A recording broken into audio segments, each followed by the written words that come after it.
Good evening. I'm calling this meeting of the Barrington Town Council, sitting in its capacity as trustees of the Amy Tucker Spencer Fund, to order. It is 6:31, excuse me. All members of the council are present with the exception of Councillor Hearn, who is under the weather this evening. First item on our agenda is to discuss and act on the minutes from December 2nd, 2019. Does anyone have any questions about those?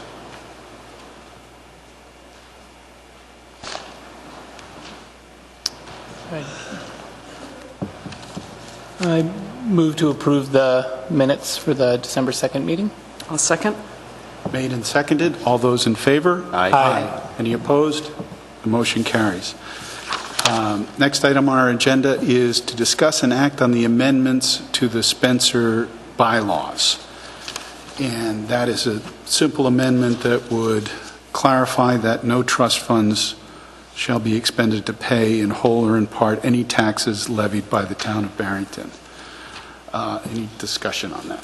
I was curious whether this refers to the funds that are still within the trust in existence in it, or if it impacts the portion of funding that was transferred to the town already. So I can answer that because there was no money transferred in the sense that it is still in the trust. It's just kind of ring-fenced for the town purposes. That $400,000, is that what you're talking about? Yeah, so that's still part of the trust, but it's already been designated by a motion of an earlier Spencer Trust meeting for the housing purposes. It's still part of the trust, so it would affect that. So this would affect all of the funds within the trust? That's right, yep. Is there background for why this is being proposed, why the change? Because I imagine it could be voted on at any individual time. Right, the expenditures from the trust?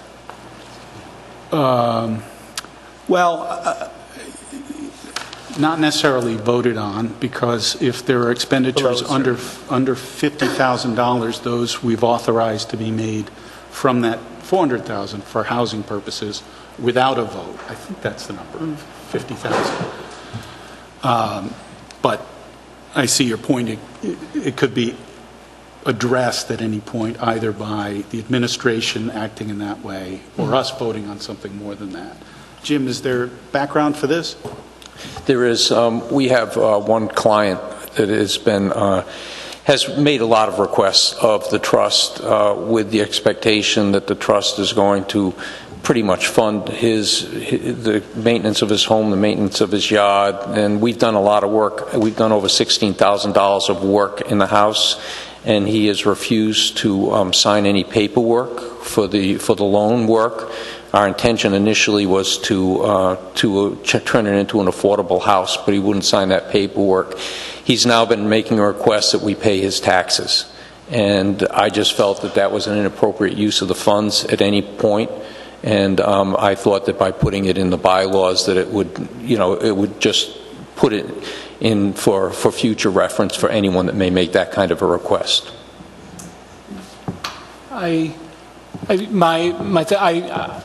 I was trying to understand if it was more than that one instance, because I agree that specific use of the funds I don't think would be an appropriate use. But I could foresee a situation where somebody who is working collaboratively with the trust, but maybe a back due tax is the need that individual has. This would be a bylaw preventing that, should some council in the future think that it would be an appropriate use at that time. So I don't know if there's a way to modify this or to set parameters, or an amendment that if it was to be used for taxes owed to the town of Barrington, that there be certain criteria that are filled rather than a full bylaw change for a specific prevention issue.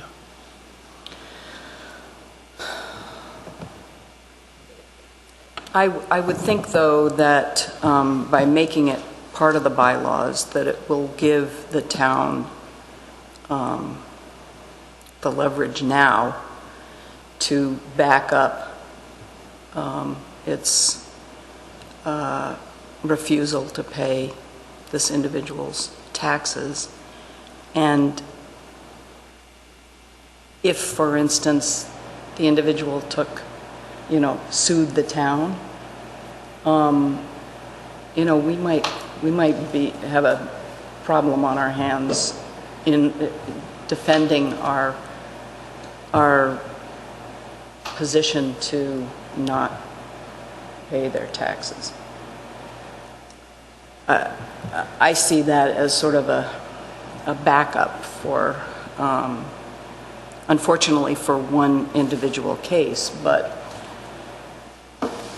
future councils could always amend the bylaws back, since that is our prerogative, if the case arose that we should consider paying taxes. I'm kind of approaching it from a different point of view, and I think they're both good points, but effectively what we would be saying under these circumstances is that we're going to pay the town from the Spencer trusts. And so you have situations all the time where folks are struggling to make payments on things, and they get on payment plans, and ultimately we may have to put a lien on property and all those things. But here, if we just decided, hey, this is an easy way for us to clear that debt, how much is it helping that person? I guess I just feel a little funny about paying ourselves rather than, paying the town to eliminate that debt that we're carrying. Whereas from another point of view, we could say, if that person's struggling, and this is, finance does this, I know, all the time, and well, maybe not all the time, but does it where they'll put somebody on a payment plan, and they'll help them stretch out those things. We've recently, in the past couple of years, we've amended our tax code so that we have help on the bottom income end, so folks can reduce their tax burden already.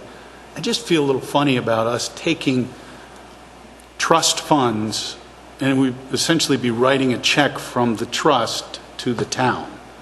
And that just, maybe I'm not articulating it well, but it feels kind of funny. That does make sense. That was the first thing I considered, and initially I was like, oh, of course, we wouldn't write a check from the trust to the town. But it's a debt that's already incurred. It's not so that somebody can get something new from the town or so the town can raise revenue. It is relieving an individual debt.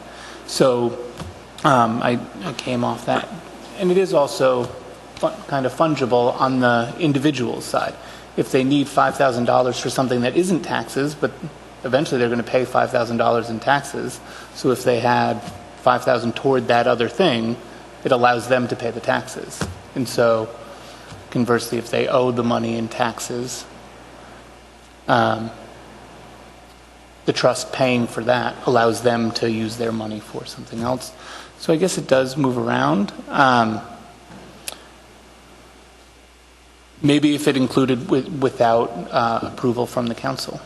So if it's amended to no trust funds shall be expended to pay in whole or in part any taxes levied by the town of Barrington without approval from the town council. My preference would be if someone's problem was the taxes they owed, we can abate them. What? We can abate the taxes. So the assessor has the authority to abate taxes for poverty or infirmity. And then we have authority to abate taxes too. So, I mean, if that was the issue, I take Mike's point. It just seems unseemly. It's like, you're reaching into a cookie jar and, we have $18 million in the bank and we're going to write a check out of a charitable trust for the last $2,000 that someone might owe us. I don't like it. So I think this makes sense.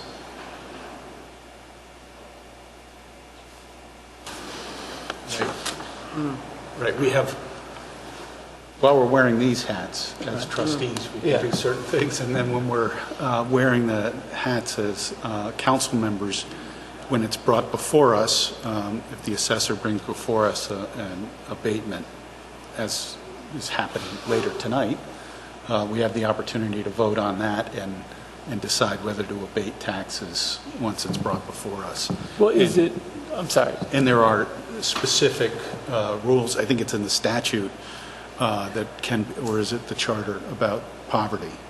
So the assessor can abate, that's state law, he can abate anyone's taxes in full if he wants to, for poverty or infirmity. My understanding is he very rarely does it. I think he's done it, last I heard, twice. Is it still twice? Twice. But that's there. That's a safety valve for people who, you know, their real estate taxes are really the driving factor between their, not the driving factor, but an overwhelming factor in their problems. So I'd rather do it with an abatement, you know, forego the revenue than say we want the revenue and we're taking it out of a charitable trust to do it. So you had also said that the council could abate directly. Yeah, the council, I mean, we abate taxes every month, right? It's only when Right, it's brought but to us through the assessor, Right, but I mean, if there's a request for an abatement, directly to the I council. mean, I think you can petition for an abatement of your taxes. Well, I didn't think you could, but I could be wrong about that. Can the solicitor answer? Do you know?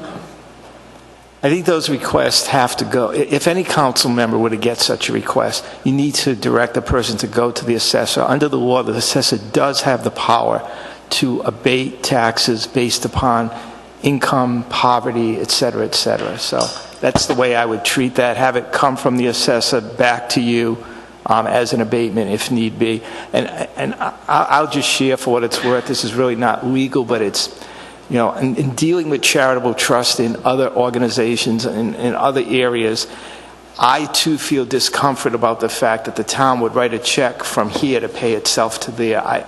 I think if you're going to help someone who truly can't pay the taxes, you should simply be right up front about it, do it at a council meeting, do the abatement.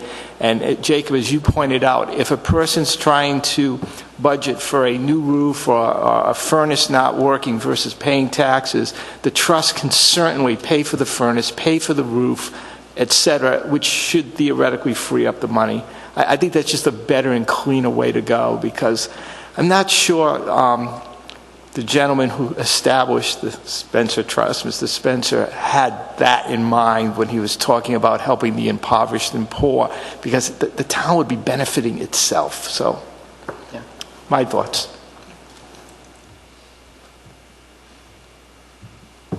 Anything else? Does anyone want to make a motion? I'll make a motion to adopt the amendment to the bylaws, Article 6, I think it's paragraph 10, as presented. I'll second. Made and seconded. All those in favor? Aye. Any opposed? The motion carries. Next item on our agenda is Meals on Wheels, and Ms. Brady is here to tell us a little bit about this request. Great. Thank you very much. And I want to introduce myself. My name is Megan Grady, and I am the Executive Director of Meals on Wheels of Rhode Island. By way of getting to know me personally, I'm actually a resident here in Barrington. I grew up on Heritage Road off of New Meadow, and like most people that have an excellent experience in town, after I got married, I said to my husband, this is it, we're moving back to town. So we have been on Briarwood Drive for about 2.5 years. I want to especially thank Councilman Breyer, who met me for coffee a few weeks ago. Being relatively new in my position, wanting to make sure that communities across the state are aware of the impact that Meals on Wheels of Rhode Island is having. And as a part of that meeting, the Spencer Trust came up as something that may be of interest of learning more about the services that we provide for the community. So before I talk a little bit more about our mission and our impact, I would like to share with you that Meals on Wheels, being an independent 501c3 here in Rhode Island, recently celebrated its 50th anniversary. And as a part of that milestone year, we also delivered our 19th million home-delivered meal. So that's 19 million home-delivered meals here in the Ocean State. And the recipient of that meal was Mr. Joseph Brisson. He's a resident of Cranston, a Korean War veteran, and Meals on Wheels of Rhode Island is what's helped him stay in his home. It was a hot day in July that we met outside of his apartment, and it's not every day when we deliver a meal that we also have members of the media, the director of the Office of Healthy Aging, Rose Jones, our board chairman, and myself, but this was a special meal that we were looking forward to delivering. And the meal meets 1/3 of a senior's dietary requirement. So on this hot day in July, the meal was a salmon Florentine that was accompanied by mashed potatoes, green beans, a dessert, a milk or a juice, and also a bread. And so it was really a special opportunity to be able to sit with Mr. Brisson and hear a little bit more about his experience in the Med Corps in Korea, where he served the important role of being a barber. His daughter was also there, and she shared with us how thankful she is because Meals on Wheels of Rhode Island not only gives her support as the caregiver, but also creates the opportunity for Mr. Brisson to stay in his home. So our mission is to meet the nutritional and other special needs of seniors and help them age independently. What that means is we deliver 1,200 home-delivered meals each day statewide from Woonsocket to Westerly. Our home-delivered meal program is probably what we're most well known for, but we also service the senior center dining sites in the city of Providence and have a growing restaurant program because seniors are aging differently. Those that might have opted to dine in a senior center these days maybe want to enjoy lunch in a restaurant. And so through our voucher program, seniors can enjoy a meal at Uncle Tony's and also at the Newport Creamery. So to receive a home-delivered meal, there are a few qualifications that it's important that you're aware of. You have to be 60 years or have a disability. So 60 years old or a disability. You have to need assistance shopping or preparing your food. You also have to be homebound, so need assistance leaving the house. It doesn't mean that you can never leave the house, but it means that you're probably not driving, or do you feel comfortable, sort of, especially in the winter months, leaving the house and attending a doctor's appointment without the support of a caregiver. And also, based on this homebound status, you're not receiving a meal at another program, whether that's adult daycare or a local senior center. Our meal is the meal that is providing 1/3 of the dietary requirement. So just to sort of bring things back to local impact, last year we served 2,446 seniors with our homebound delivery program. That was over 300,000 meals for that year. But when we look at that impact in Barrington, we're currently serving 32 residents. In 2019, that was a total of 3,586 meals, and Meals on Wheels' impact to the town financially was $27,863 in home-delivered meals. The meals for Barrington are dispatched from our 70 Bath Street facility, and so I invite you at any time, if you're interested in seeing our mission in action or getting a deeper look into what we do from a supply chain management, from a nutrition, from a food access point, I would welcome your visit at our Bath Street location. So, I'm happy to share that Meals on Wheels is an evidence-based program. We have a strong partnership nationally with the Brown University School of Public Health, and a few years ago, there was a trial study done that showed that not only is our meal more than a meal, it's also a life-saving safety check that also creates an opportunity for socialization to address the loneliness that homebound seniors face. And when you look at what those activities do, we address the social determinants of health, and we delay entry into a nursing home, we reduce hospital readmission, and we help seniors stay in their home, which truly saves the state hundreds of thousands of dollars when you look at Medicaid and Medicare spending. So already Meals on Wheels is receiving support from the City of Warwick, from the town of Exeter through their Reynolds Charitable Trust, and through the town of Bristol. We have also made a presentation to the Smithfield Town Council, and we have an appointment to meet with the Middletown Town Council. So tonight, my request is that the Trust consider supporting those in need, the recipients of Meals on Wheels of Rhode Island here in Barrington. And I'm happy to answer any questions that you might have. Questions? So the... as you may know, that the Spencer Trust is limited.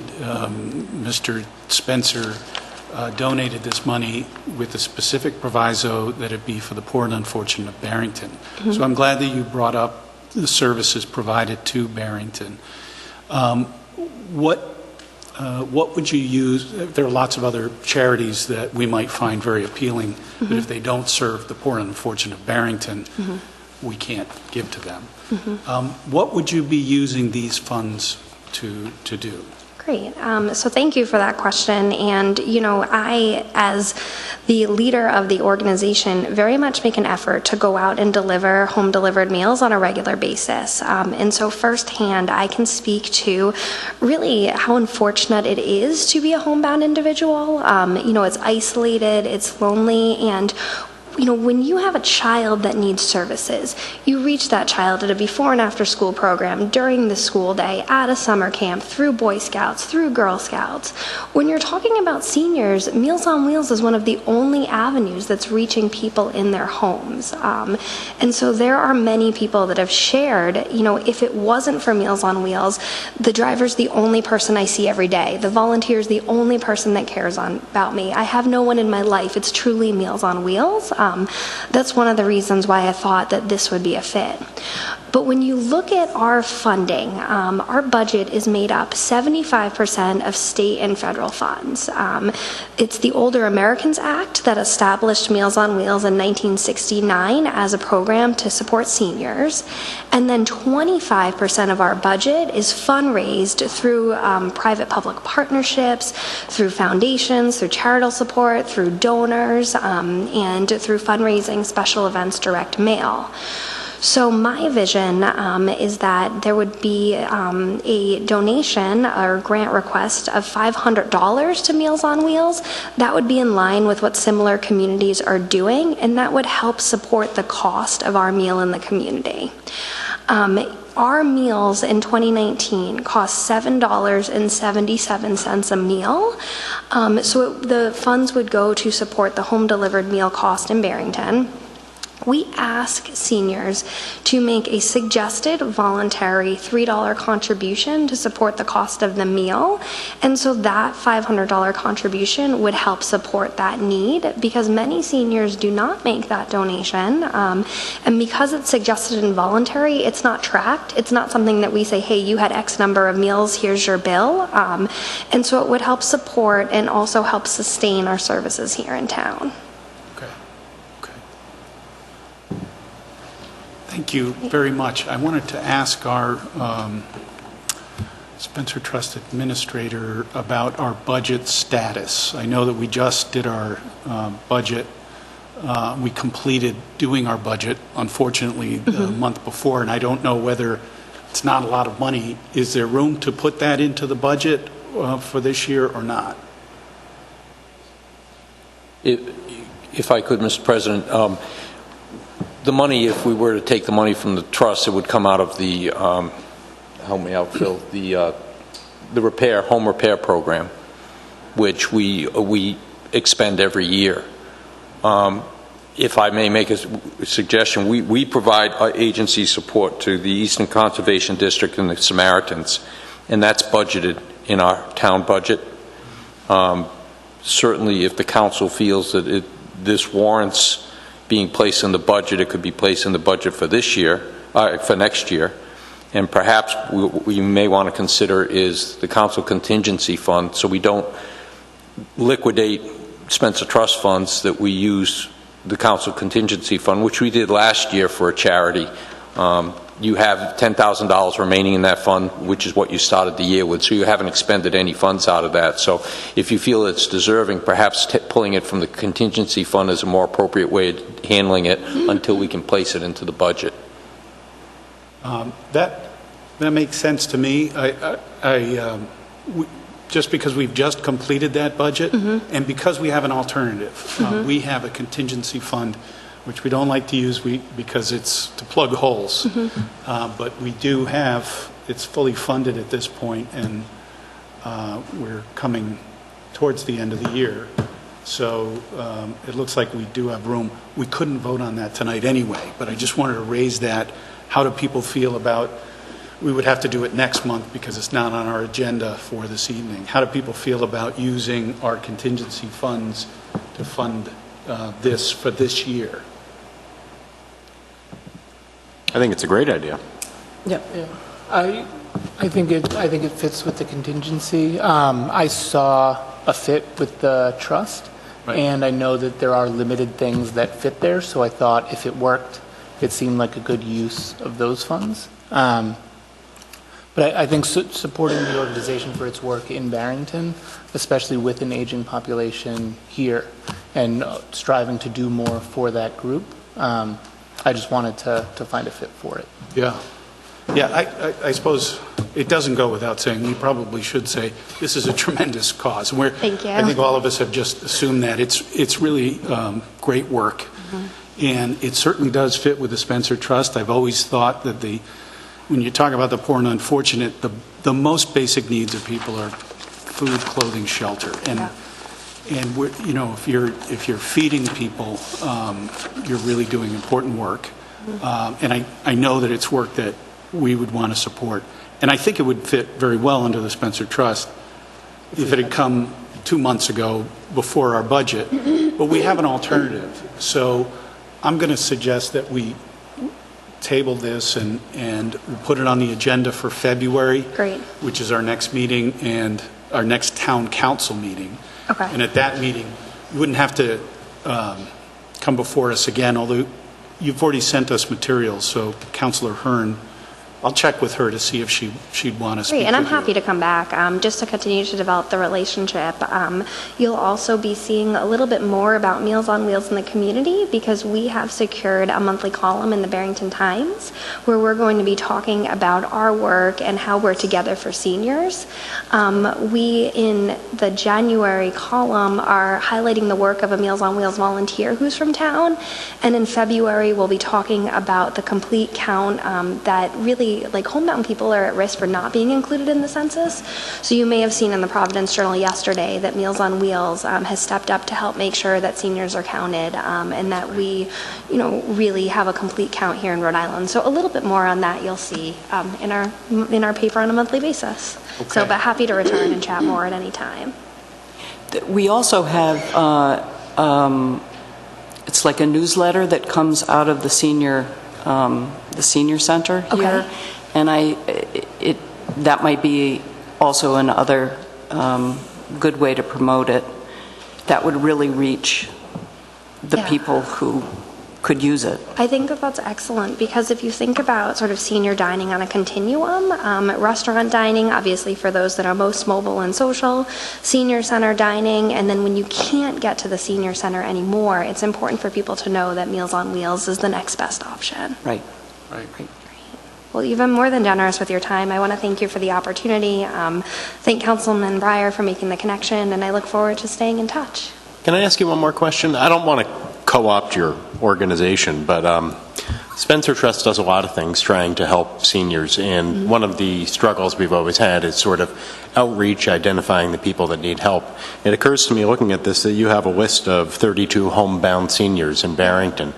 Is that something you'd be able to communicate to the Spencer Trust administrator so she knows who they are? We can keep an eye and make sure everything from home repair program to, law enforcement and rescue. Absolutely. So it might work a little bit in the reverse way, in that if the administrator could give me information, we could hand deliver that information to 32 seniors in Barrington, and that would raise awareness about the trust and any other information that you're trying to get to seniors. Happy to partner on that.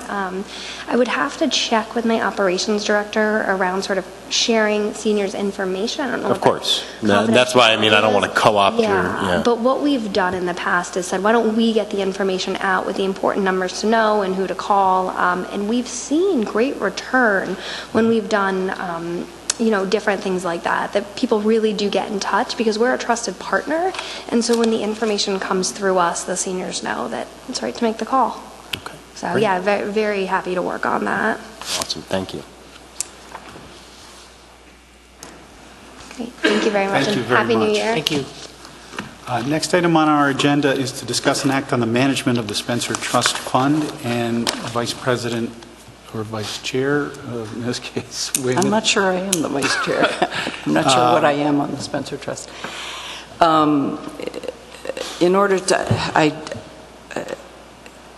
to not take up too much more time, my concern with the Spencer Trust is that it has felt recently that the Spencer Trust has used up a lot of town resources, a lot of time and effort to meet the needs of just a few individuals. And I think we've always had a difficulty with the Spencer Trust, which has been on board since I've been on board, which was, I think it came online about 2005.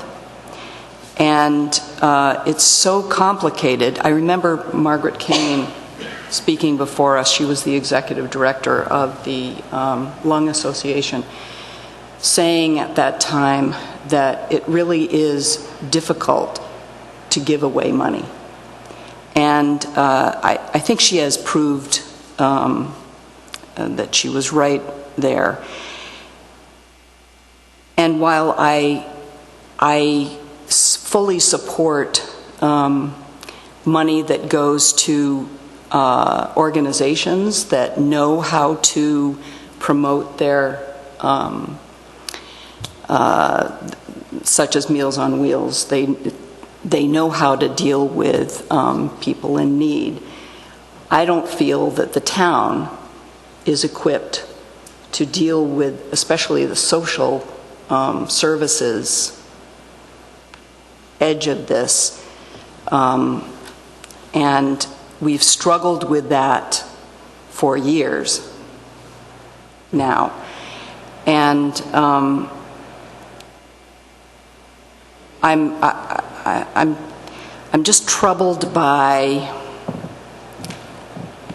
the fact that we do struggle with providing social services for something that really wasn't set up for that. It really is a financial a way to help people in need financially. It's not to serve as a social worker might. And while I think the home repair works great, I think beyond that, I think we have to begin to look carefully at how we manage the money that isn't being managed by organizations that know how to do that.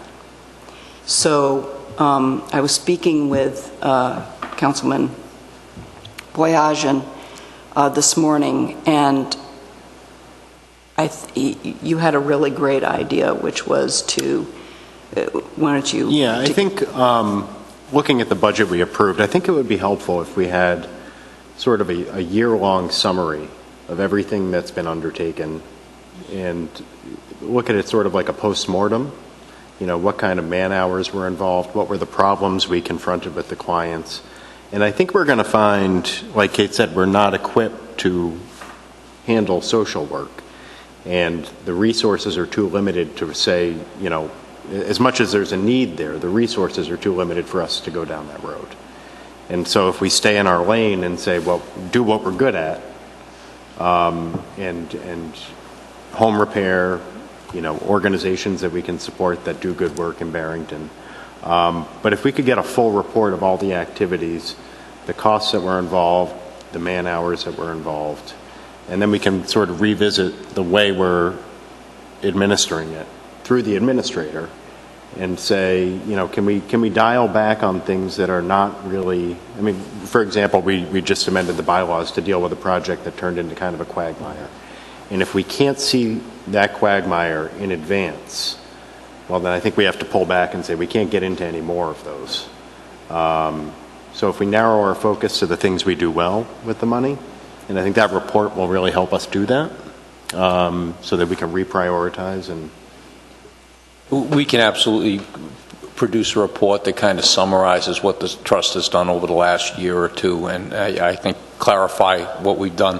One of the things that I've seen that is of great value, and it's the hiring of Deborah Page Trim as the administrator. And what we find is that there's often a missing link between those service providers like East Bay CAP and some of the other providers, Rhode Island Housing, and what our administrator is doing besides administering the home repair program and those trust programs is the link, and ensuring the follow-up. And I think if we did away with that would be missing something. But I think to clarify it for everyone, we'd be happy to put together a report.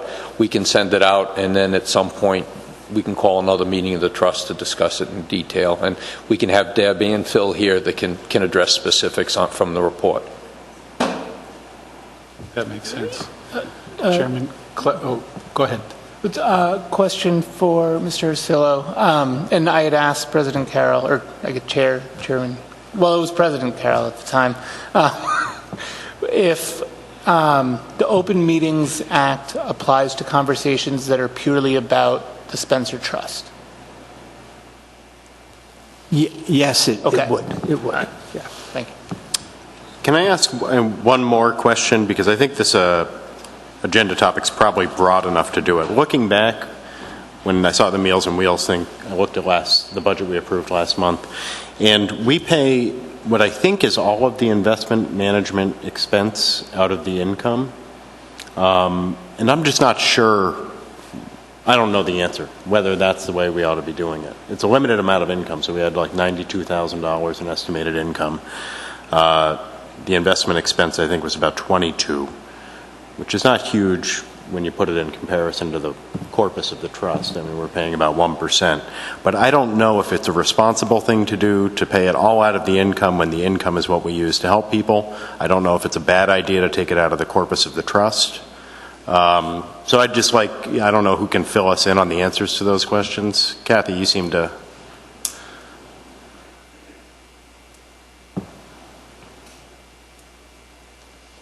Under the provisions of the trust, you can only spend the income.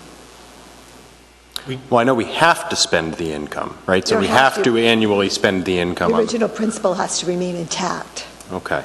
Does that include the cost of managing it? That comes out of the income. I understand it does. No money can come out of what was the original investment, the principal balance. Okay. So with...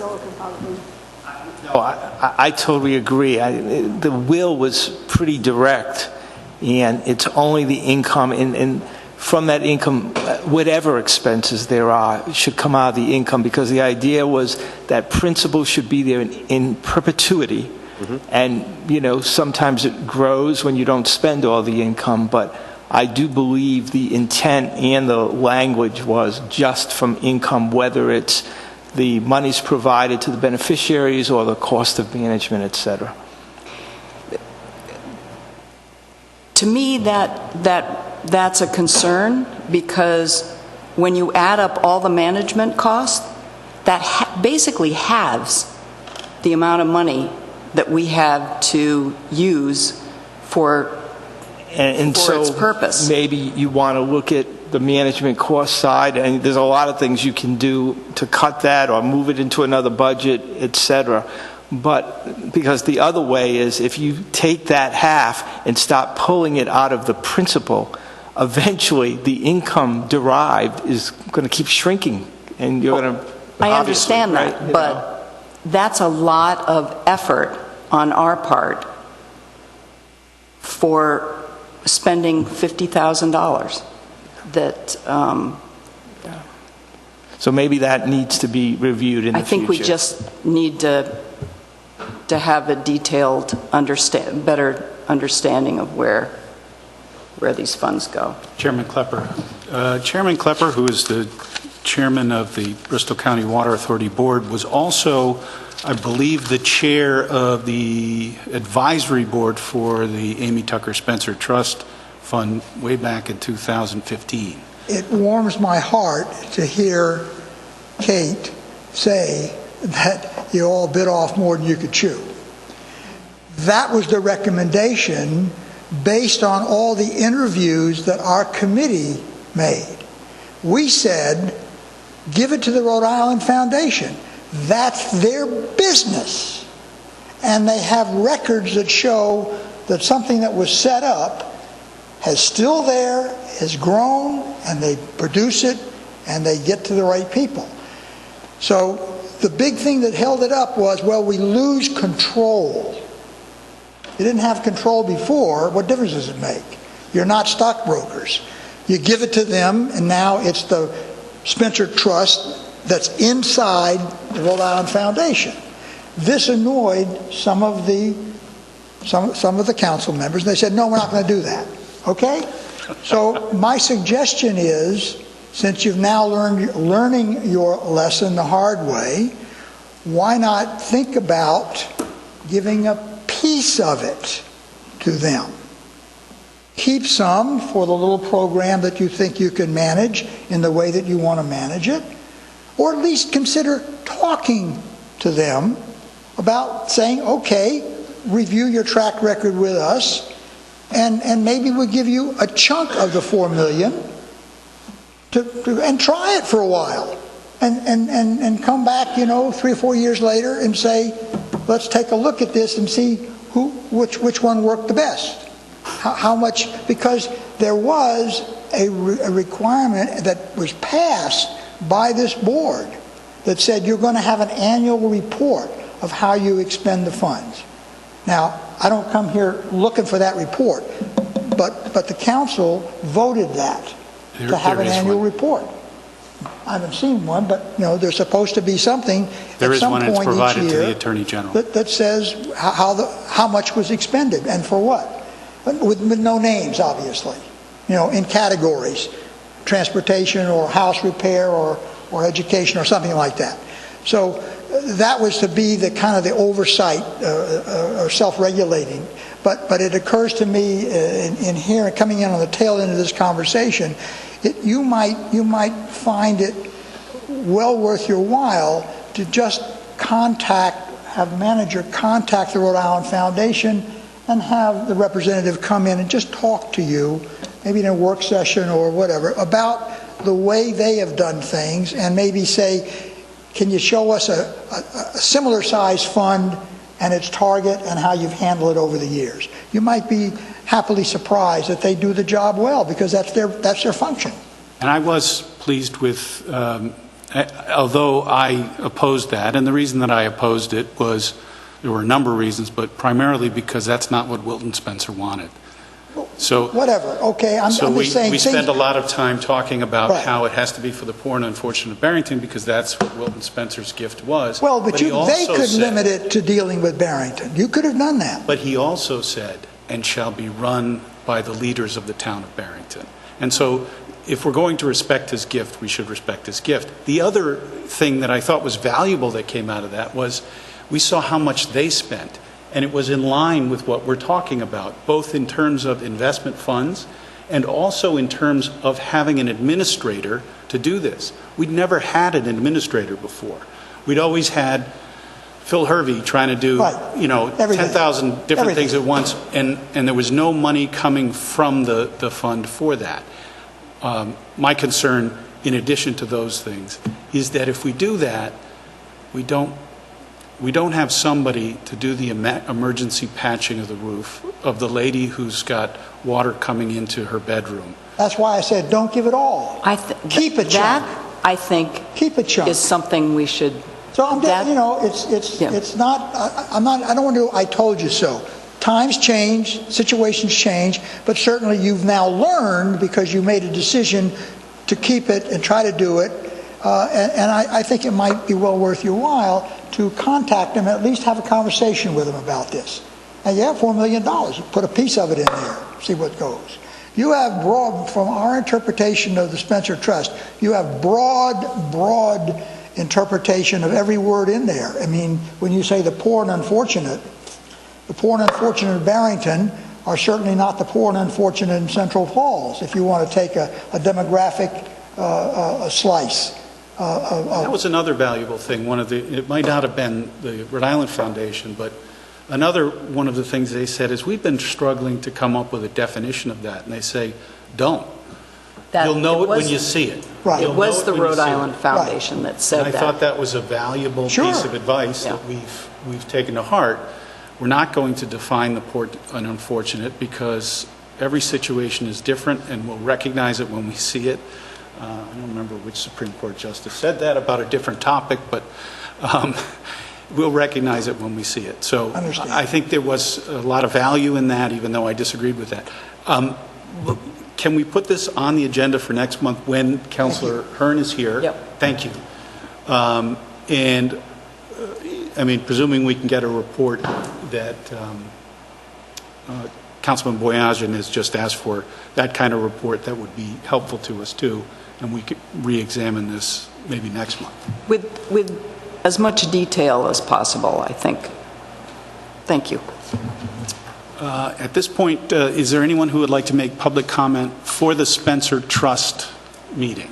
We'll have another opportunity for the Town Council meeting, which will be in just a moment. Anyone want to have a public comment? Okay.